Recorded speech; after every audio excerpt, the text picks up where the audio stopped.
Before you watch this video, please familiarize yourself with the Slender series in the description below. Some take a little longer to get to the point than others. Some actually don't get to the point really at all. But at least watch a few episodes of each and then enjoy.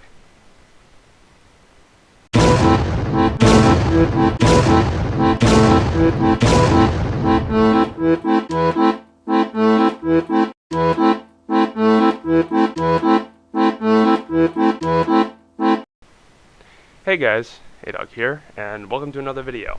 This is going to be a different kind of video. It's not going to be a gaming video, but I have to send you with something because I'm going to be going on vacation for a while, so this is just something to hold you over. This is going to be my opinion and my ranking and my comparison, sort of the Slender series on the internet. We're going to be comparing 5 of them because of these 5 are the big ones. Everyman Hybrid, Tribe 12, Dark Harvest, the Anderson Journals, and Marble Hornets. That's not the order yet, but I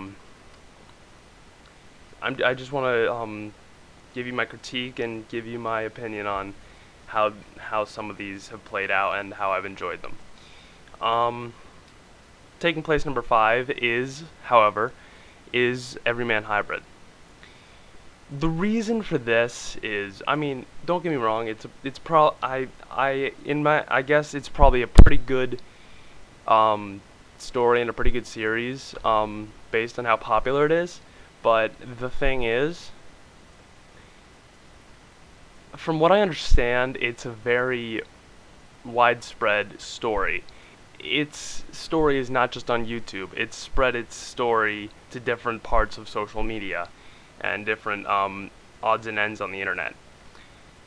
The problem with it is not all of those are recoverable anymore, and for someone going into the series now, like right in the dead center or middle of the story or whatever, they're not going to go on a huge internet search to get all the missing pieces of the story to catch themselves up. It would just take too long.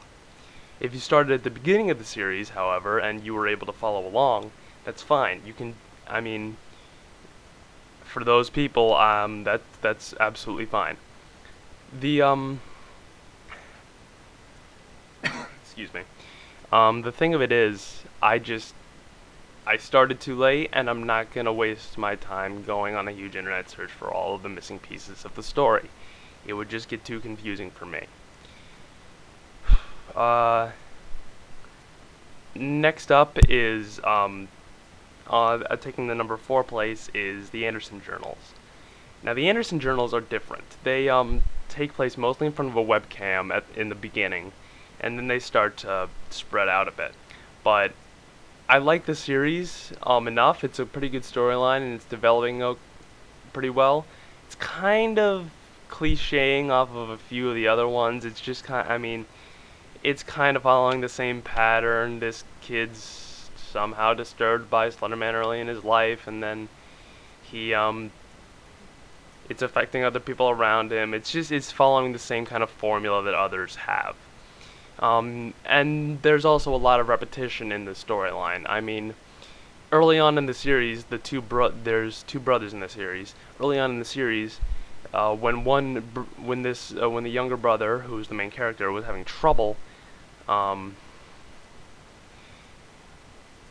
he would automatically say to the other brother, "Why aren't you helping me? You should care about me. You're my brother." And that excuse was used almost every episode in the first few episodes, and it was just you knew there was more to that relationship, and you wanted to see more of that, and it was just, I think it was a matter of speaking. I think it was just a matter of not the best scripted or the best, like, acted or something. I mean, something lacked there, and I think mostly the acting, and as an actor, I can visualize it. It was very bland to watch. They were so generic and stale with the performance. but it was a good storyline for entertainment purposes. If you just want to watch something on the internet about Slender Man, it was a nice thing to kill an hour and a half or something, to watch about an hour and a half worth of those videos. But maybe not an hour and a half. Um, taking the third place would be Tribe 12. Now this, I've gotten all the way to the end of it. This is a very good series, and I like it because it's different than the other ones. It took a whole different perspective on Slender Man. It made it so that Slender Man wasn't just the atmospheric weight and stock type of guy. Even though Slender Man is kind of a distant thing in this, and the one who's taking more of an initiative is the proxies that he's controlling. I mean, well, actually, I wouldn't say that. Slender Man does appear quite a few times in that series, and he is very um, relevant in the storyline. I would say the way he took it upon himself, the character Noah Maxwell, or whatever his real name is, the way whatever his real name is, the way he made the series is he made it more of the jump scare type of actually creepy and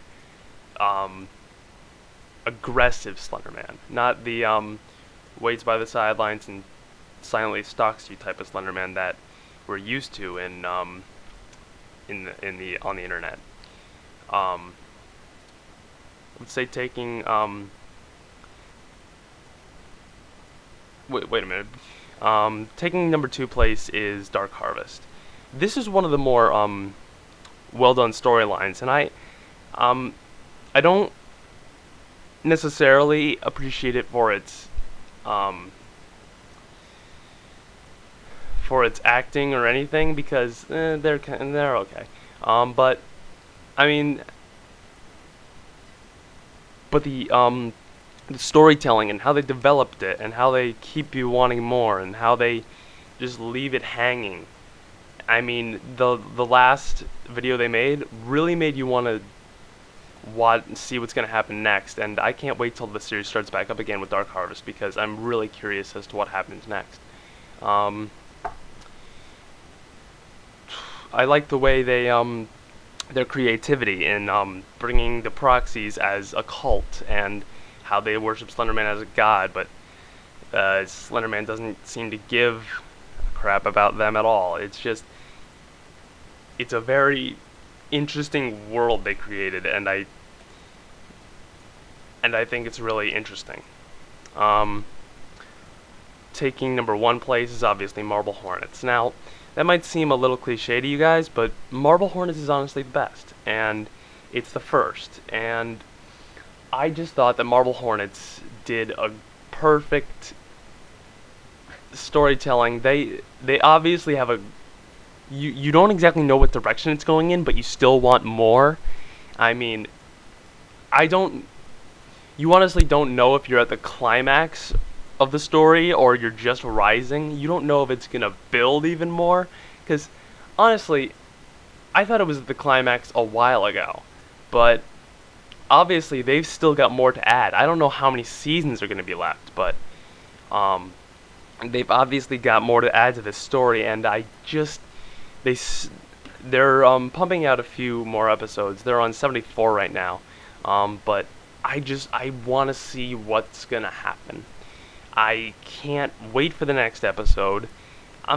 If somebody asked me to describe Marble Hornets to them, I would say it's the Blair Witch Project of YouTube. I mean, and you can see where I get the comparison: the handheld cameras, the atmospheric creepy eeriness that comes with Marble Hornets. But it was just it's a very good series, and without it, I doubt Slender Man would be nearly as popular as it is today. I mean, of course, that went viral, and that became an internet hit, but maybe, I don't think the game even would have been created if it weren't for Marble Hornets, because Marble Hornets, the first few episodes of Marble Hornets preceded, uh,